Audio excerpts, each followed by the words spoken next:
itu Tuhan-Tuhan mereka yang lain.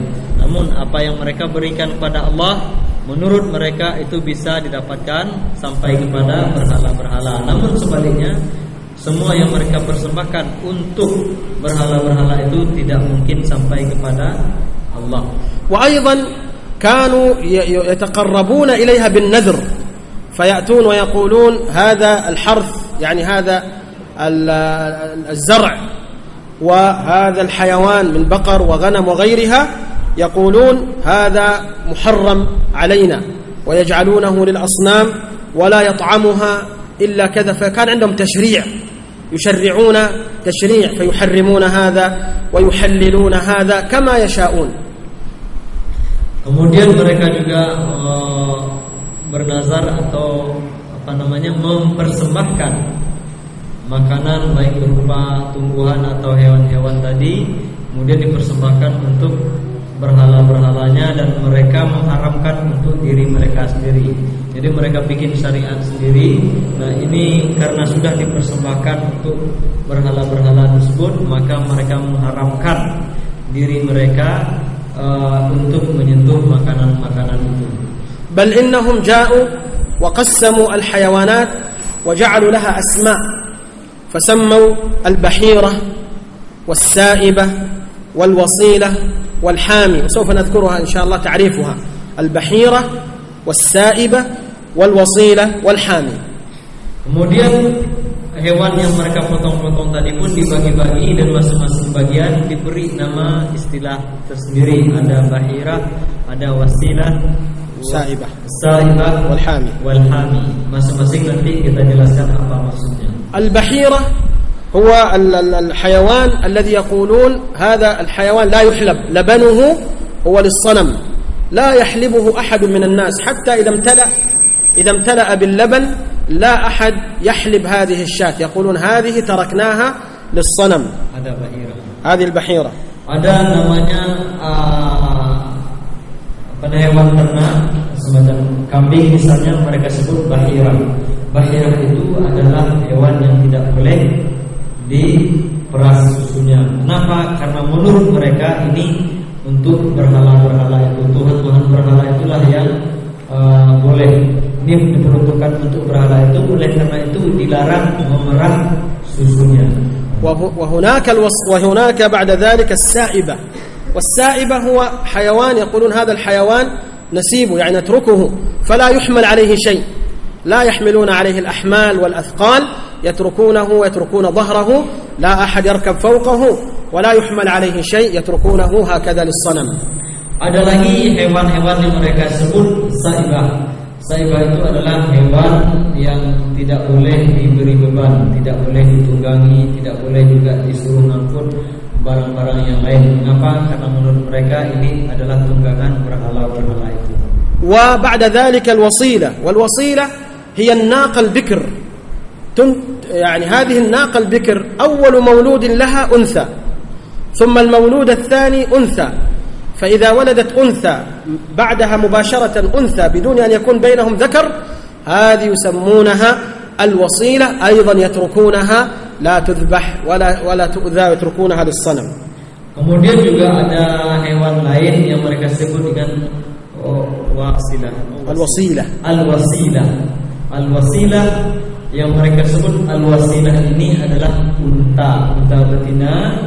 Jika unta ini kemudian melahirkan anak betina, anak pertamanya betina, kemudian yang kedua juga betina, maka induknya ini tadi mereka sebut wasilah, tidak boleh dipotong, tidak boleh disembelih. Nah ini juga menjadi persembahan mereka untuk berhala-berhala itu. Jadi cara persembahannya bagaimana? Tidak boleh diganggu, tidak boleh dipotong.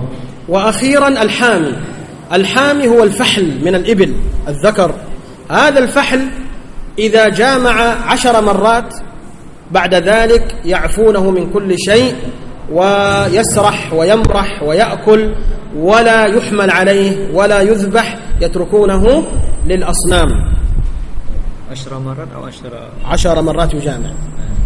Kemudian ada lagi hewan yang mereka sebut dengan hami. يعني ليس مقصود ناقة واحدة، وإنما 10 مرة هذه وحتى تكون 10. Jadi ada lagi hewan yang mereka beri istilah hami. Hami itu adalah unta jantan. Unta jantan yang telah mengawini 10 ekor unta betina. Jadi dikawinkan dengan unta pertama, kemudian unta kedua masing-masing sekali. Kalau sudah sampai 10 unta betina dikawininya, maka ibil atau unta tadi menjadi hami. Tidak boleh dibebani, tidak boleh ditunggangi, tidak boleh disembelih, dibiarkan dia mati sendiri, dipersembahkan untuk berhala-berhala juga. هذا التصرف وهذا التشريع هذا شرك، لأن الله عز وجل هو الذي يأمرنا أن نأكل هذا ونترك هذا ونفعل هذا. فهؤلاء المشركين يشركون أيضا شركا آخر اسمه شرك التشريع وشرك الحكم بالله عز وجل. Nah, ini juga merupakan sebuah kesyirikan yang lain. Yang lain apa itu? Yaitu Allah Subhanahu wa taala telah mensyariatkan, menghalalkan hewan-hewan tersebut, silakan dimakan, silakan dimanfaatkan sesuai dengan fungsinya masing-masing. Namun kemudian orang-orang Quraisy atau orang-orang musyrik itu mereka membuat syariat sendiri, membuat ketentuan sendiri, ini tak boleh dimakan, ini tak boleh begini. Artinya membuat syariat baru, membuat syariat tandingan. Ini adalah syirik dalam tasyri' atau membuat syariat tandingan dari syariat yang telah ditetapkan oleh Allah Subhanahu wa taala. والذي فعل هذا السائبة والبحيرة والوصيلة هو أيضا عمرو بن لحي الخزاعي. Nah, yang pertama mengerjakan hal-hal seperti ini, menetapkan hewan-hewan sebagai bahira, kemudian wasilah, kemudian ada hami, ini juga Amru ibn Luhai al-Khuzai. والله عز وجل كذبهم في هذا التقسيم، ليس من عند الله جل وعلا، فقال عز من قائل: ما جعل الله من بحيرة ولا سائبة ولا وصيلة ولا حام، ولكن الذين كفروا يفترون على الله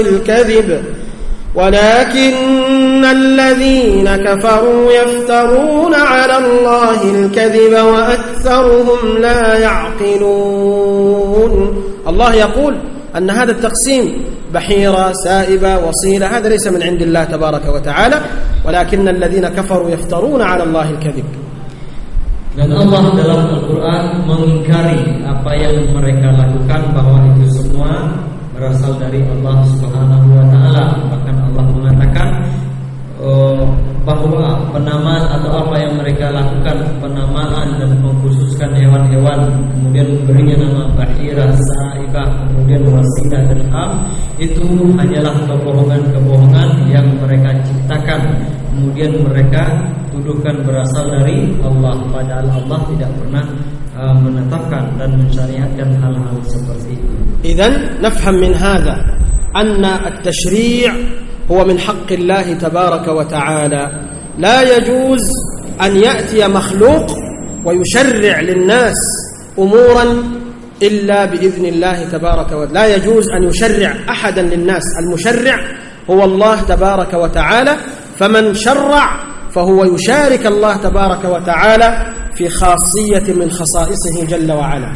Jadi dari hal ini pun kita pahami, kita ambil kesimpulan bahwa menetapkan syariat, menciptakan syariat ini adalah hak Allah Subhanahu wa taala. Manusia dilarang menciptakan syariat, memutuskan atau menetapkan syariat untuk orang lain kecuali dengan izin Allah Subhanahu wa taala. Harus ada izin, harus ada legalitas dari Allah, yaitu berupa kerasulan atau kenabian untuk menetapkan sebuah syariat.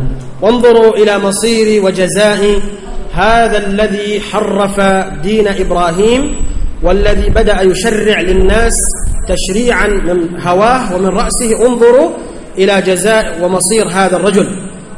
في الصحيحين أن النبي صلى الله عليه وسلم قال: رأيت عمرو بن لحي الخزاعي يجر قصبه في النار، يعني يقول النبي: رأيته في النار وأمعاؤه قد خرجت وهو يمشي ويجرها خلفه في النار في نار جهنم والعياذ بالله.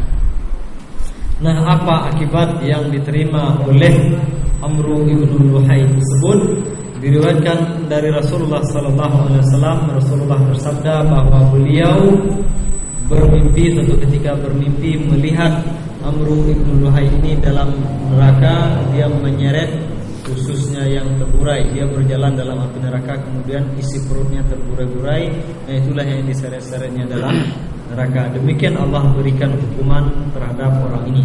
وهؤلاء المشركين كانوا يتقربون إلى أصنامهم بالعبادات لأنها يظنون أنها تقربهم إلى الله تبارك وتعالى. قال الله جل وعلا: ويعبدون من دون الله ما لا يضرهم ولا ينفعهم ويقولون هؤلاء شفعاؤنا عند الله.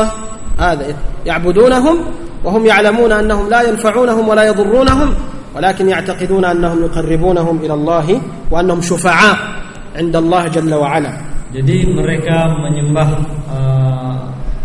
makhluk-makhluk itu, menyembah berhala-berhala tersebut.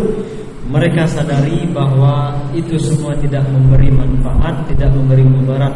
Mereka melakukannya semata-mata mereka menganggap itu bisa mendekatkan mereka kepada Allah Subhanahu wa taala, sebagaimana yang diceritakan Allah dalam Al-Qur'an, dalam ayat yang beliau bacakan tadi, di mana Allah mengatakan mereka menyembah benda-benda yang tidak memberikan mudarat maupun tidak memberikan manfaat bagi mereka.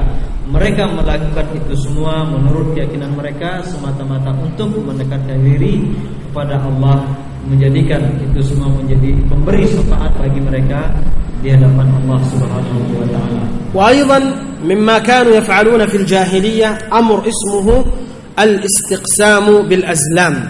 والاستقسام بالأزلام هو أنهم إذا أرادوا السفر أو أرادوا النكاح أو أرادوا التجارة أو أرادوا أي أمر كان عندهم هناك قدح، وهذا القدح يضعون فيه السهام، وهذه السهام مكتوب فيها افعل لا تفعل وكلمة غفل.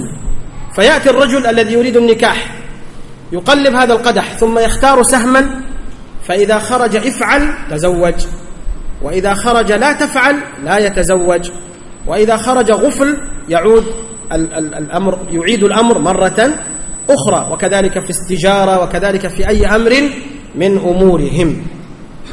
Kemudian di antara tradisi umat jahiliyah sebelum kedatangan Islam yaitu ada dikenal dengan istiqsam bil azlam, mengundi nasib dengan anak-anak panah, ada panah-panah kecil. Jadi ada semacam bejana kecil, mungkin semacam teko agak panjang begini.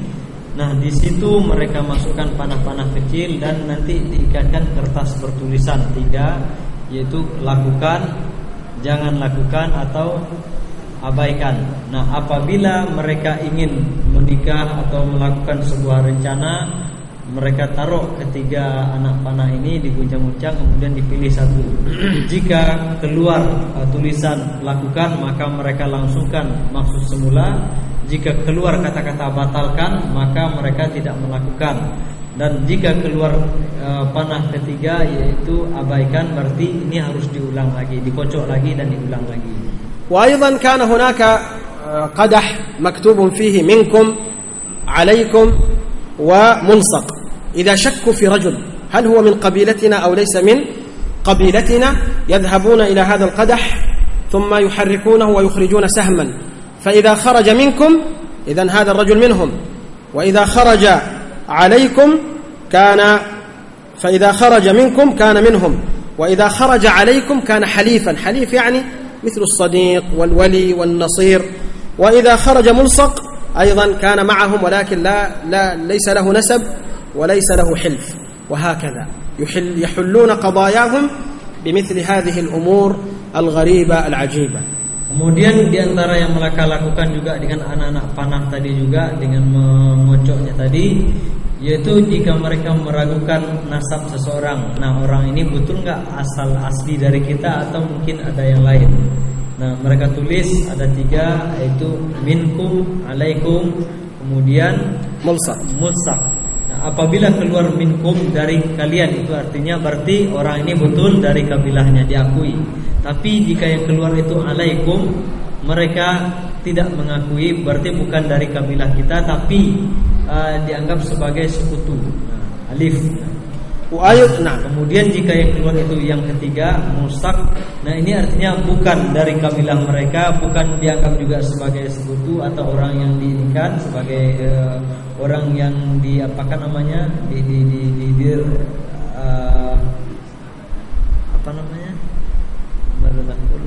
alif. Artinya mungkin dari marga lain kemudian diberi marga kita. Nah, begitu dia halif. Diangkat, dimasukkan, tetapi dia sebenarnya bukan dari marga itu, tapi diberi marga sendiri. Nah, kemudian dinaturalisasi ya, naturalisasi. Kemudian jika keluar yang ketiga, dia tidak dinaturalisasi, tapi dianggap bagian dari mereka. Artinya hidup bersama kita, tetapi tidak diberi marga.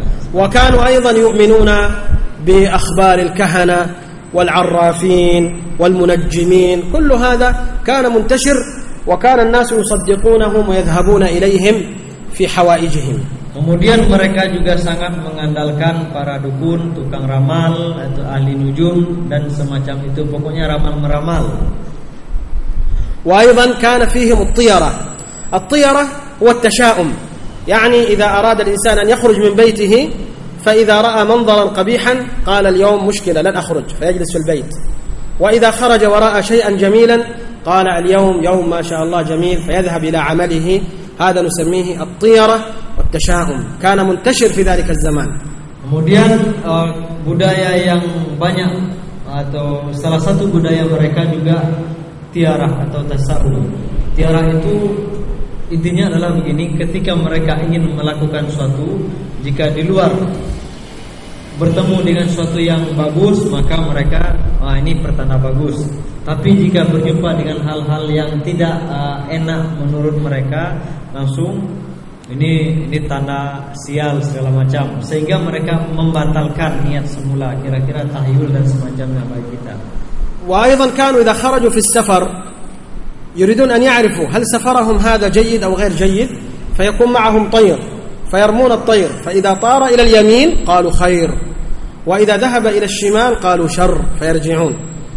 Nah, misalnya mereka ingin melakukan sebuah perjalanan, mau melakukan safar, maka mereka pegang seekor burung kemudian dilepaskan. Jika burung itu nanti terbangnya ke kanan, ini pertanda baik, lanjutkan. Kalau ternyata burung itu terbang ke arah kiri, ini pertanda buruk, maka mereka batalkan perjalanan tadi. Ini disebut dengan tiarah. هذا الأمر لا شك أنه محرم، ولا يجوز للإنسان أن يكون عنده طيرة أو تشاؤم من الأمور. ينبغي أن يتوكل على الله ويمشي ويقضي حاجاته، لا يعلم الغيب إلا الله. هذا الطائر هذا الحيوان لا يعلم الغيب من دون الله عز وجل. Dan ini semua merupakan hal yang diharamkan oleh Allah, diharapkan oleh agama kita. Jadi mengapa? Karena masalah-masalah yang gaib itu hanya Allah Subhanahu wa taala yang mengetahui. Hewan-hewan tadi tidak tahu apa-apa, mereka cuma hidup seperti itu sesuai dengan fitrahnya, tidak mengetahui perkara-perkara gaib. Wasma'u ila hadhihi al-qissah. Malik min al-muluk arada an yakhruj lis-sayd nuzha هو وجنوده، فلما خرج من قصره أول من رأى رجلا أعور فتشاءم وغضب، فأمر الجنود أن يأخذوا هذا الأعور ويجلدونه ويضربونه ويدخلونه إلى السجن. Nah, mari kita perhatikan kisah ini. Jadi pada masa itu ada seorang raja ingin berburu, rekreasinya berburu. Kemudian begitu dia keluar, pertama yang dia lihat adalah seorang buta sebelah matanya. Nah, kemudian si raja ini langsung berpandangan atau berpikiran sial, ini berarti pertanda sial. Maka prajurit-prajuritnya, para pengawalnya hendak menangkap orang ini dan mau dimasukkan ke dalam penjara. وذهب الملك إلى الصيد، ولكن كان صيده جميلا والجو جميل، واستطاع أن يصيد حيوانات ورجع من هذه الرحلة رجع وهو سعيد جدا بهذه الرحلة. Kemudian setelah orang tadi ditangkap dan masuk penjara, raja itu pun melanjutkan perjalanannya. Ternyata pada hari itu dia mendapatkan buruan yang bagus, harinya pun cerah, sehingga pulang dengan hasil buruan yang memuaskan. فلما رجع إلى القصر قال أخرجوا هذا الرجل الأعور من السجن. فأخرجوه من السجن وجاءوا به إلى الملك وقال له نحن نعتذر تشاءمنا بك ولكن الحقيقة لم تكن أنت شؤما علينا ووجدنا الحمد لله خيرا فنحن نعتذر. فقال ذلك الأعور أيها الملك أنت رأيتني وذهبت ووجدت الخير وأنا رأيتك ووجدت الشر والسجن والضرب فمن هو الشؤم أنا أو أنت؟ Jadi setelah berhasil mendapatkan buruan yang memuaskan tadi, si raja pun memerintahkan keluarkan orang tadi. Setelah dikeluarkan dihadapkan kepada sang raja pun minta maaf. Jadi berarti kamu bukan pertanda sial. Ternyata setelah melihat kamu, saya hasil buruannya bagus. Apa kata si buta tadi, orang yang buta sebelah tadi? Tuan Raja, Anda melihat saya, maka Anda mendapatkan buruan yang bagus, Anda mendapatkan kebahagiaan. Tapi sebaliknya saya melihat Anda, kemudian saya yang dapat sial. Jadi yang bawa sial ini sebenarnya siapa? Saya atau Anda? إذن قلنا أن الطيرة والتشاؤم لا تجوز لكن هناك أمر يجوز ما هو؟ Jadi tiarah ini atau melihat tanda-tanda sial dan meyakininya sebagai sebuah tanda sial atau tahayul itu tidak dibolehkan. Tapi ada yang mirip-mirip dengan itu yang dibolehkan. Apa itu? ما هو من يعرف؟ الإسلام حرم الطيرة لكن أباح لنا أمرا والرسول كان يفعله. Jadi Islam melarang tiarah atau tahayul tadi, melihat sesuatu kemudian langsung berpikiran ini sial, ini dilarang. Tapi ada yang barangkali mirip-mirip seperti itu dihalalkan, dibolehkan dalam Islam. Ini ramalan cuaca, ini الطقس. لا غير الطقس. الطقس هذا يعني نعم صحيح، نعم جميل ممتاز. إذا رأينا نعرف المطر سينزل لن ينزل، لكن في أمر آخر. Jadi bukan itu yang dimaksud beliau, tapi itu nggak apa-apa apabila kita melihat ada langit gelap pada pertanda hujan, kita yakinnya akan turun hujan, nggak apa-apa. Tapi ada yang lain yang lebih khusus. Ada? Tibbiyah. La, ghairuhu.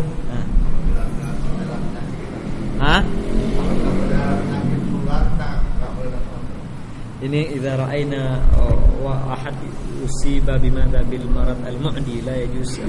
لا غير ذلك. طيب أولا قبل أن أجيب هناك قد يسأل إنسان يا شيخ الطيرة موجودة عند كل إنسان، يعني إذا أنا خرجت من بيتي ورأيت رجلا مثلا ميت أقول اليوم ستحدث مشكلة، أو إذا سمعت خبرا جميلا أقول اليوم سيكون يومي جميلا. هذا موجود عند كل إنسان. طيب كيف ماذا نفعل؟ Jadi beliau mulai mengiring kita. Misalnya tiarah ini ada barangkali mengatakan ini tidak bisa lepas dari, mungkin hampir semua orang punya dugaan-dugaan seperti ini. Misalnya begitu dia keluar rumah tiba-tiba ada kematian, maka dia langsung berpikir pesimis, ini kayaknya harinya tidak bagus. Atau ketika dia keluar dari rumah ada hal yang menyenangkan, dia langsung berpikir positif, ini hari yang bagus. Nah, bagaimana? أو نقول أن هذه الطيرة تأتي إلينا جميعا لكن ما هو الحل؟ كيف نزيلها؟ Atau tiarah itu tiba-tiba datang kepada kita, memang kita tidak menginginkan, tapi prasangka-prasangka seperti itu muncul begitu saja. Apa yang harus kita lakukan? هي تأتي لكل الناس غير الاستغفار. Selain istighfar.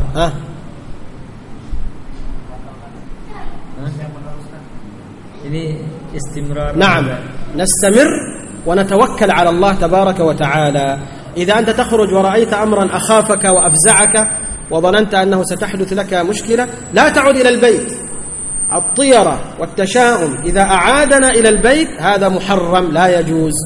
لكن إذا جاء في قلبنا وعقلنا وصرفناه بالتوكل لا بأس إن شاء الله. Jadi kalaupun misalnya ada bayangan-bayangan semacam itu, praduga-praduga seperti itu muncul di hati kita, nah yang tidak boleh adalah kita ikuti. Misalnya nampak ada yang kurang bagus di luar, tadinya kita mau keluar, kita batalkan, itu yang tak boleh. Tapi biarkan saja, lanjutkan niat kita semula. Karena praduga-praduga itu kadang-kadang tidak bisa kita kendalikan. Tiba-tiba pemikiran itu muncul begitu saja. Cuma jangan dibenarkan, jangan diikuti. إذن الطيرة والتشاؤم المحرم هو الذي يمنعنا من فعل الأمور، هذا محرم. أما الذي يأتي ويذهب ونصرفه بالتوكل لا بأس ويأتي لكل الناس. Jadi yang diharamkan itu adalah prasangka sial tadi, kemudian kita ikuti, kita perturutkan. Harusnya kita pergi, jadi tidak pergi. Tetapi apabila prasangka itu muncul namun kita abaikan, kita lawan dengan bertawakal kepada Allah Subhanahu wa taala. أما الأمر الذي قلت لكم أنه يشبه هذا الأمر لكنه حلال هو التفاؤل، ونسميه الفأل. والفأل هو أنك إذا ذهبت إلى مكان لتنجز عملا فوجدت الذي يعمل اسمه مثلا ياسر، فتقول إن شاء الله أمرنا سوف يكون فيه يسر، أو اسمه حسن فتقول إن شاء الله أمرنا سيكون حسن، أو هكذا. فهذا اسمه التفاؤل ولا بأس به، وكان النبي صلى الله عليه وسلم يفعله. Jadi yang kita katakan semula, yang kita tanyakan tadi, sesuatu yang hampir-hampir mirip dengan tiarah tadi, ini kebalikannya. Artinya berpikir atau bersangka positif. Nah, disebut dengan tafaul atau faal, lebih kacang faal. Itu misalnya kita ingin ada sebuah proyek, kemudian atau kita punya perusahaan, kemudian tiba orang yang mengerjakan, pegawai yang melamar itu namanya Yasir misalnya. Yasir ini kan bahasa Arabnya, bahasa Indonesia, artinya mudah. Kemudian kita berpikir positif, nah ini mudah-mudahan dimudahkan oleh Allah SWT. Mudah-mudahan ini pertanda baik. Mengapa? Karena orang yang mengerjakan namanya Yasir. Atau misalnya namanya tiba-tiba orang yang pertama mendaftar yang diterima jadi karyawan namanya Hasan. Kemudian kita berpikir positif, mudah-mudahan ini pertanda baik karena ini orang yang mendaftar atau pekerja kita namanya Hasan. Hasan itu artinya bagus. Ini dibolehkan. وأيضا كانوا يتشاءمون ببعض الشهور فلا يتزوجون فيه، مثل شهر صفر لا يعقدون فيه النكاح، لا يخرجون فيه للتجارة، كل ذلك تشاؤم من هذا الشهر. Kemudian mereka juga bertasya'um atau berpikiran jelek terhadap bulan-bulan tertentu. Misalnya kalau orang Arab kuno itu mereka berburuk sangka dengan bulan Safar. Kalau bulan Safar ini mereka tak mau menikah, kemudian tidak juga mau melakukan perjalanan perdagangan. وأيضا كانوا يتشاءمون من بعض الحيوانات، فإذا رأوا الغراب، عرفت الغراب أو البوم، إذا رأوا الغراب والبوم فوق بيت قالوا هذا البيت أهله سيموتون ستحدث لهم مصيبة. Nah, demikian juga dengan hewan-hewan tertentu. Misalnya jika mereka melihat burung gagak atau burung hantu hinggap di rumah seseorang, nah ini pertanda sial menurut mereka. وأيضا كانوا يتشاءمون من بعض النساء، هذه المرأة كل من تزوجها يموت، هذه المرأة يتشاءمون من هذه المرأة. Demikian juga dengan orang-orang tertentu, dengan wanita-wanita tertentu. Nah mereka misalnya, apalagi setiap orang menikah dengan wanita ini meninggal, dia menikah lagi, meninggal lagi, kemudian dijadikan sebagai lambang kesialan. Nah ini cara mereka. طبعا ونحن نتدارس أمور الجاهلية سنجد أن في مجتمعاتنا يوجد مثل هذه الأمور. Nah ketika kita berbicara tentang hal-hal pada masa jahiliyah, ternyata hal-hal tersebut tetap saja kita jumpai dalam masyarakat kita sekarang. وهذا الفائدة عندما ندرس أهل الجاهلية قبل الإسلام كيف كانوا سنعرف أنه لا زال هناك بعض الجاهلية في مجتمعاتنا ومناطقنا. Jadi di antara faedah kita membahas bagaimana kondisi masyarakat pada masa jahiliyah adalah kita memahami, kita mengetahui ternyata sisa-sisa kejahilian itu masih ada di tengah masyarakat kita sampai sekarang. فنريد من يذكر لنا بعض الأمور المشابهة التي ذكرنا